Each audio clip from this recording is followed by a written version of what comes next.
you guys? I hope you're all having an awesome day. I'm having an awesome day. It feels great to be a horror fan.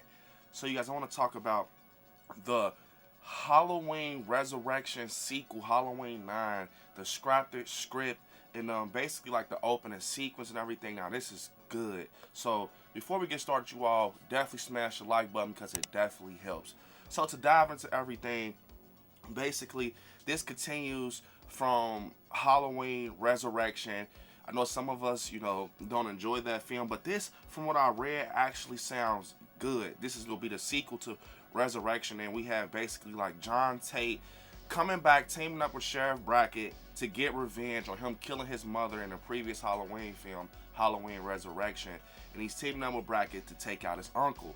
Now, I want to kind of get more in depth with everything. So, it says, where we meet lead female protagonist Leah, who's on a small getaway with the family of her friend Tanya, whom she's been estranged from a while now. Here's established that the road to the cabin leads past the now abandoned Smith's Grove hospital, which plays a part later in the script. Also, meanwhile, at a local university, Freddie Harris is promoting his new book, which boasts about how he defeated Michael and killed him. Freddie signed autographs as he approached by a man, which revealed to be John Tate. This is interesting. Freddie's about Michael's demise, not believing that it's true. Freddie, however, insists that Michael is indeed deceased later. As Freddie leaves, he takes notice that his tires has been slashed. Just then, a campus security SUV pulls up. Freddie approaches, asking for help, but doesn't get a response. It reveals that the campus security officer is dead in the passenger seat, and Michael is behind the wheel. Michael backs the SUV up, and while Freddie gets the jack out from the trunk, Michael sets out the vehicle. Michael knocks Freddie down with a nightstick, but Freddie recovers and pulls out a gun. He insists that it can't be Michael and demands that the person in front of him removes his mask. Of course he'll say that because he impersonated Michael, but Michael knocks Freddie down again because Freddie could not, before that, fire the gun, causing him to drop the gun once Michael knocks Freddie down. Freddie and Michael get into a short scuffle. Just like in Resurrection, Michael tightens his grip on Freddie's throat. Freddie fights back briefly, telling Michael that he is not afraid of him. Then the force from Michael's knife goes into Freddie's chest, killing him, you all. And then later, John finds Freddie's body and notices the campus security vehicles approaching and then coming to a stop. John goes to the SUV but notices that something isn't right. He knows that Michael is behind the wheel. As he reaches the door handle, Michael steps on the gas and drives away. Let me tell you guys something about this. I know it's a sequel to Resurrection. I actually like this. I like this, man. Like, I'm serious. I wish we would have got Halloween Retribution. That's the name from my understanding. And this is one of the many drafts that was out there that was scrapped. This is one that was going to be continued from Resurrection. From my understanding, there's many drafts out there. This is from, the 2000s. But to get into it, we kind of find out this is kind of surrounded around another character named Leah. From my understanding, we're going towards Smith's Grove later in the script. Now, it's a long script. I'm talking about the opening sequence. And, man, Freddie Harris dies. It's crazy. And what's crazy that sticks out to me at this university, he's kind of bragging about how he took out Michael. Michael didn't die in Resurrection. You did fight him and everything, and he was burn, boogeyman, burn, and trick or treat, motherfucker, like all of that. Yeah, man, he wasn't dead though. He was in a body bag, got unzipped, and Michael, escaped.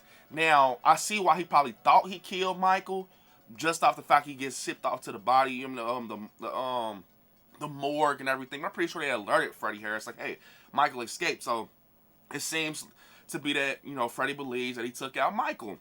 He's getting money off of this, so he's basically using Michael's name, to get money off of it. He's taking autographs and everything. But what I love a lot in this script is that it continues also with H2O. So we know that Michael actually killed Laurie Strode in the first act of Resurrection in the opening.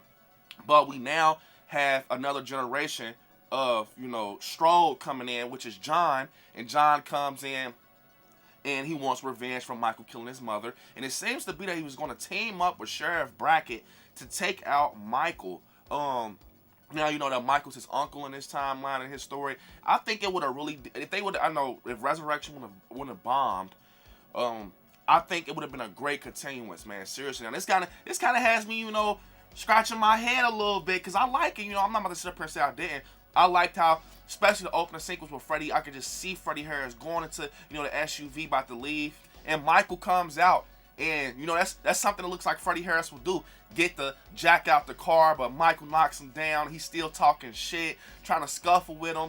And I love that little detail where they said, you know, he's in disbelief, like, this is not Michael. You know, take that mask off, whoever you are. But you know why he believes that, right? Because I'm Michael Myers. You was an impersonator at a point. So you think people probably trying to get revenge on you from trying to do that or anything. But it was, and I love the fact that this is actually Michael.